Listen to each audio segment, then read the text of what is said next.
Alright fellas, it's the Hook Cam back again with a film breakdown. Just really quickly, I want to address last week I tried to do a film breakdown of the Lions-Patriots game. My computer was insanely slow, and I'm doing the best that I can with the technology that I have, and I'm also just not tech savvy at all, so I deleted some of my stuff and it's running a little bit better now. Also, I'm getting the NFL Game Pass All 22, so we'll break down some coaches film once we hit regular season. Unfortunately, they don't have coaches film for preseason, so we're going to go through just the first half of the Patriots game. Couple of guys that I want to point out, a couple of scheme stuff that the Pats did that I really liked. But until we dive too deep into this video, I hate saying this, but please, if you guys learned something, if you enjoy the video, please drop a like and subscribe to my channel. I'm trying to grow this thing before regular season hits, and then we'll really take off once we hit week 1. So anyway, if you guys learned something, if you guys think it's informative, just show some support for the channel. So anyway, guys, the fun stuff. First quarter, obviously Panthers starters are in, Pats starters are in. A couple of guys that I want to point out on this play. What's going to be run here is there's going to be a power run to the left, right? They're going to pull their right guard to the left, and they're going to bring around Greg Olsen and their fullback. So they essentially have 3 lead blockers on this play. Okay, now what shuts this thing down defensively is Danny Shelton and Byron Cowart right here. And the Cowart kid had a great sack last week against Marcus Mariota and the Titans, and he was going up straight up against Roger Saffold, who's one of the better guards in the league. But just going through this play, watch these 2 cats right here, because what's going to happen offensively is you want to create a down block here and a down block here, and you want to cave in this side of the line and open up a path for your lead blockers and your running back. But as Byron Cowart and Danny Shelton hold their ground on this, as you can see, as they hold their ground, if I can play it, as they hold their ground on this, right, no movement at all out of either of them. Okay, they're standing strong in there, they're not getting moved. Byron Cowart staying on his feet, is able to now shed this block and be the main guy making the tackle on this play. Just an all-around outstanding job from Cowart, a really good job from Danny Shelton, and that's the reason why these 2 cats are getting a lot of look. And Danny Shelton's done a very good job this preseason. Very good job. And Byron Cowart's done well as also. I mean, last week with the sack against the Titans, I think that looked really good. He shows a lot of potential, and it looks like Belichick's kind of doing it again with this late-round draft pick coming out of Maryland. All right, fellas, next play here that I wanted to check out, hopping over to the offensive side of the ball. So obviously tight end's a position of need and of replacement for the Patriots, so they're trying out a bunch of different guys and seeing what works. Obviously Ben Watson's going to be gone for the first 4 weeks of the season, if I'm not mistaken, and we have this other kid, Steven Izzo, number 85. He's at the top of your screen right here. A Florida State kid. I actually saw some stuff that I really liked from him last night as far as run blocking goes, and this is one of those examples. So New England's going to run their wide zone, all right, and New England runs the hell out of this play, and they run it very well. But here's what they do, and here's why they run it so well. Their blocking assignments, right? These 2 cats are responsible for this end to this inside backer right here. Now, this outside backer is the responsibility of the fullback. And what that enables this offense to do is it enables them to get to this edge, right, that play side edge of this defensive end, and work up to this backer to cut off flow. As this defensive back, whatever he is, he's really the force player on this. As he comes up to force this play back inside, Devlin, who's one of the best fullbacks in the league, does a great job of kicking him out and creating a lane right here. So as we can see, he works up. Devlin's working out on this. We're sealed on the inside, and it creates that nice and easy lane for Sony Michel to go and pick up some yards. But watch as we take a look at 2 key guys on this, right? Steven Izzo, who just motioned, and then we also have Isaiah Wynn, who's kind of an unproven, almost a rookie right now, right? And again, it's not his fault. He got injured last year. But watch how he does on this play, right? This defensive end spikes in. Anytime that happens, something's going to replace. Okay, ideally it's going to be this backer or this force player, but since this force player is going outside, right, it's going to be this backer who's coming up right now to get right in the grill of Isaiah Wynn. So Wynn does a good job staying patient on that end, right, because this is Izzo working up to that backer. Isaiah Wynn stays patient on that end and then picks up Luke Kuechly right there, who runs right into him. That's an outstanding play for a rookie left tackle, and then gives him a little shove at the end. I love it. That's a really good play for this left tackle. That's very positive to see, right? You can't get too out of place on this wide zone, because what happens is you overrun it and it leaves lanes for linebackers to shoot. No, he stays pat. He does a great job working his feet upfield and getting Sony Michel that first down. And Sony Michel, by the way, ran very well last night. I'm excited to see him once regular season comes around. But again, this play didn't count because there was a flag. But these are very positive signs for those two cats. I'm excited to see if Steven Izzo makes this roster and also to see if he can continue that into regular season. Alright, fellas, next play here that we're getting into. Sorry, we're switching back and forth between defense and offense. I'm just kind of going in order of what I liked and what I saw. So, out of New England here, what we're seeing is a bear front, okay? And now, a bear front, all it is for people who don't know is it's a head-up nose tackle, or he could be shaded, but most of the time it's head-up. Okay, you have a 3-tech, which is a defensive tackle on the outside shoulder of the guard. You have another 3-tech who's on the outside shoulder of the guard, okay? And then you also have your 2 edge defenders on the outsides of that, okay? You then have your 2 inside linebackers. The Bear defense screams you're not running the rock. That's the epitome of the Bear defense. And right, this is the thing that made the Bears so good back in the day. They ran what's called a 4-6 Bear. And it was a Bear defense. It was literally, you're not going to run the rock, find a different way to play football. Okay, so on this, right, this is an all-out pressure. It's something happening. Now, Carolina ends up running a play fake on this, okay? And there's a couple of points that I want to hit on. Number one, if you're Cam Newton, you have to check out of whatever you're running. Okay, you either, it's 2nd and 6, you either just run the rock, check it to an inside zone, run the rock, eat the down, and live to play another down, all right, on 3rd and 6, 3rd and 8, whatever it is. Or you check out of this, get a quick pass, just throw a quick hitch down here, something, right? I wasn't a fan of how Cam Newton handled this at all. But from the New England side, right, what you got here is you have your tight end up top. You have Devin McCourty who's down on him, it kind of in a jam position on top of him, right? All that is if he runs a route, Devin McCourty's on him. Okay, outside here, you've got Stephon Gilmore, Jason McCourty on the 2 receivers, and then you've got safety help in the back. All right, now, what I love on this play is how Kyle Van Noy smokes the tight end and then comes in for a sack. He did get injured on this play. I think that he was fine. He just hyperextended his knee. All right, but this is something that's different about the New England defense, and it's something that really started last year, I felt. And it's a very pressure-heavy, in-your-face defense. If you're going to beat us, you're going to need to be smart with your checks. You're going to need to dink and dunk because we're not going to give up anything deep. All-out pressure from here. Van Noy just smokes his guy. And then, of course, they got Dante Hightower. And this is the other thing why I didn't like this play, all right? Whenever you do a run action in the NFL, okay, because watch as we give a quick run fake right there, that's going to trigger these backers. And the idea behind it, right, is if the back's staying into protection, we're going to add on with the backer. Well, they had 2 backs. They had a fullback, and they got McCaffrey back here. So now we're adding on 2 backers into this blitz, right? Now, Van Noy just beats his guy around, but even if that doesn't happen, okay, you've got Hightower who's coming in here almost unblocked to make a play on that.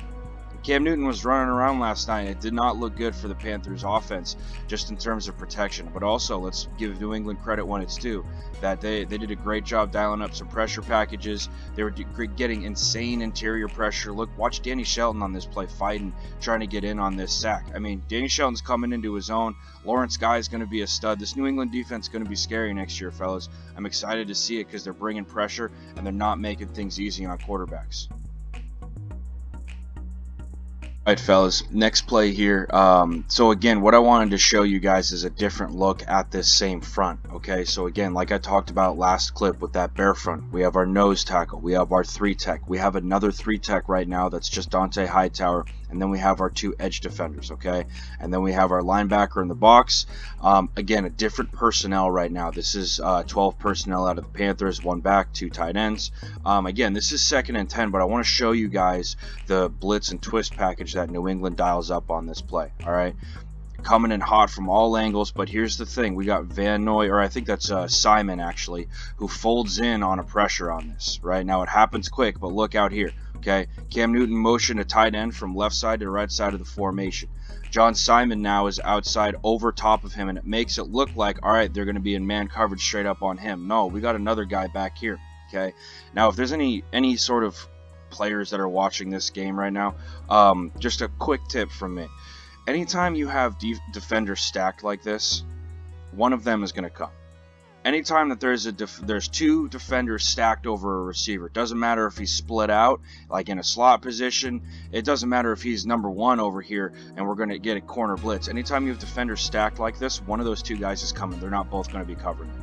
So what you have out of the Patriots defensive line here is them influencing this way, right to the left. You watch Dante Hightower and Lawrence Guy, they influence this thing. Michael Bennett works upfield on his guard. Lawrence Guy works across to his left on that center. Dante Hightower works straight up on that guard, and Simon folds in right into that crease right here, and that's where that twist is going to hit. That's where the big time stuff's going to happen. That's where you're going to get your sacks, your pressures, all of that.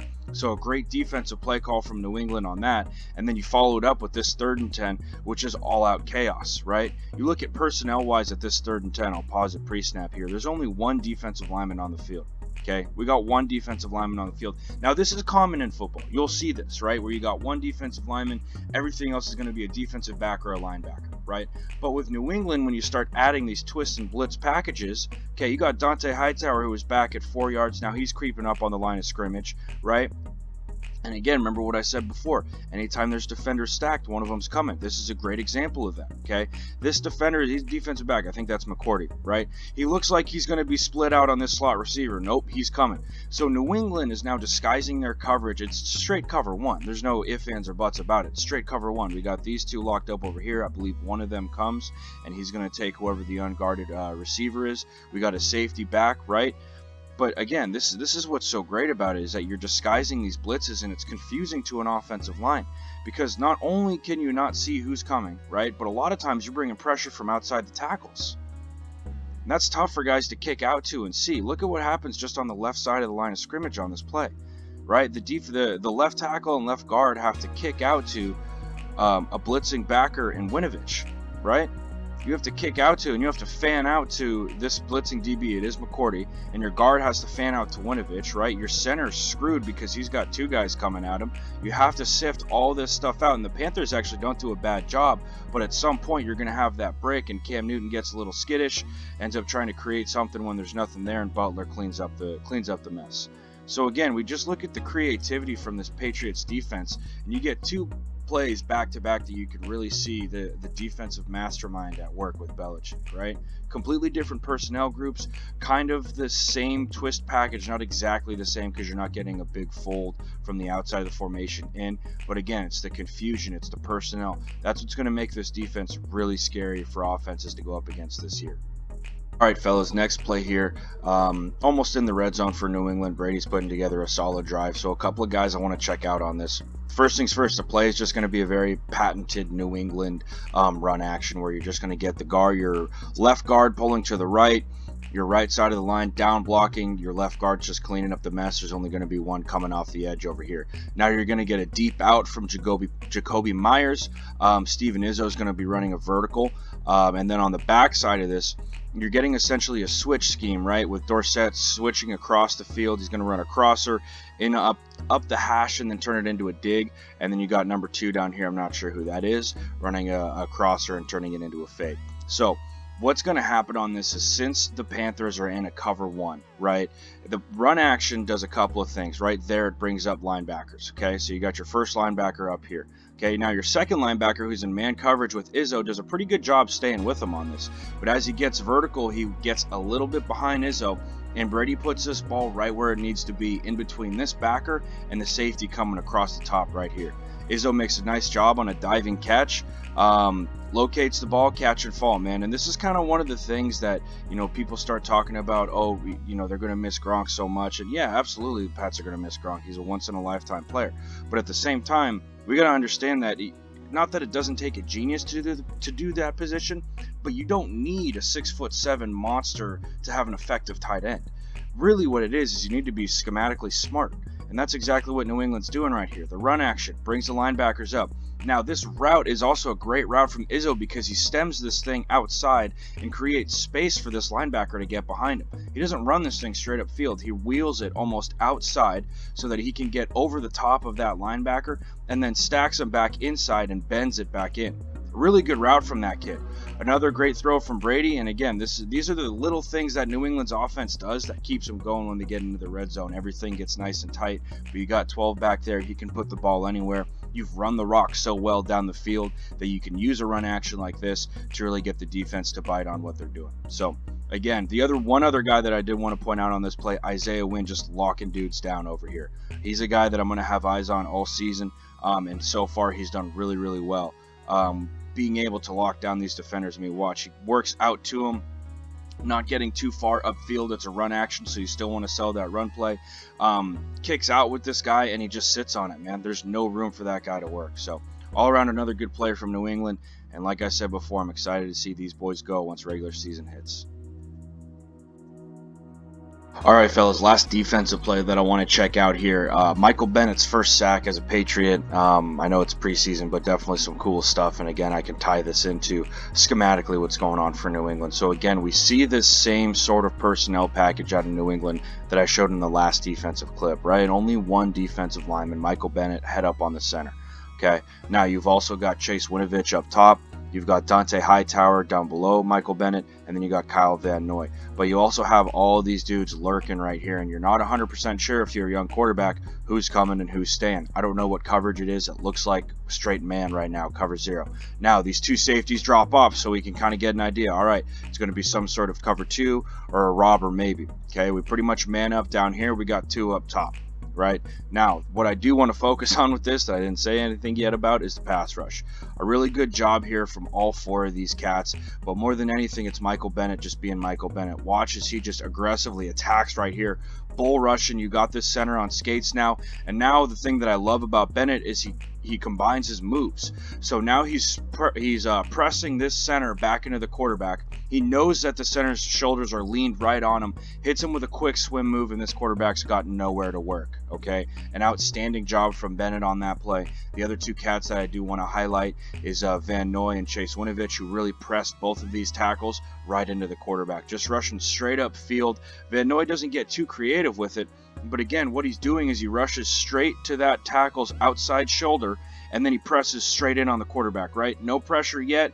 We got that tackle's shoulders turned, creating a soft edge, and he's going to press right into the quarterback, nowhere to move. Winovich does essentially the same thing on his side, and really handcuffing Kyle Allen, I believe is the quarterback's name on this. Winovich does a good job just pressing in, and again, Michael Bennett's there to clean up the mess. So again, just an outstanding job from this defense. I'm very excited to see what happens with these cats this year.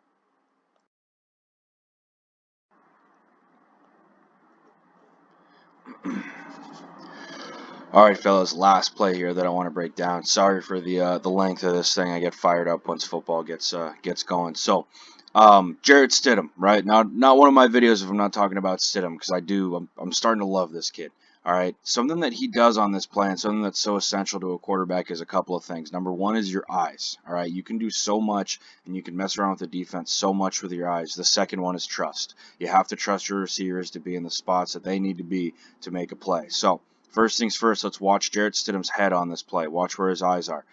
He's looking in the middle of the field. He's staring to his left, actually. Staring to his left. I'm probably staring at a safety. If we had the film from behind, where I could tell you exactly what's going on. But I would imagine he's staring at a safety. Steps up into the pocket, snaps his eyes back, and unleashes a dime of a ball to Jacoby Myers. So that's the second thing. That's trust. But watch his eyes on this. We'll play it ready.